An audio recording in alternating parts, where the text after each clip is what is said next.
আমি যখন ক্লাস 8-এ পড়তাম তখন আমার বাবাকে আমি চিংড়ি মাছের মালাইকারি করে খাইয়েছিলাম।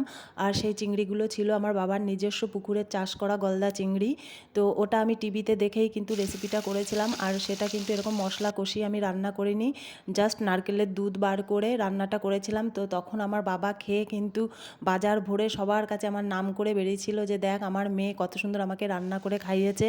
সব বন্ধুদেরকে বলেছিল। সত্যি কথা বলতে বিয়ের আগে আমি কিছুই জানতাম না, হয়তো দু একটা রেসিপি করে খাইয়েছি বাবাকে মাকে, তাছাড়া আমি রান্নার রও জানতাম না। বিয়ের পরে কিন্তু আমার বরের থেকেই আমার সব রান্না শেখা, আর এখন আমি সবই পারি যেটুকু প্রয়োজন। তো আমার বর কিন্তু খেয়ে কোনো দিনই রান্না ভালো হয় না এটা কিন্তু বলে না। আর সব থেকে বেশি পছন্দ করে আমার ছেলে আর আমার বর আমার হাতের মাটনটা আমি সত্যিই খুব ভালো রান্না করতে পারি। আর দেখো এই কথা বলতে বলতে আমার রান্নাও হয়ে গেছে, আর আমি আমার বরকে খেয়ে বলতে বললাম যে কেমন হয়েছে বলো, তো ও বলল দারুণ হয়েছে, আর সত্যিই ভালো হয়েছে।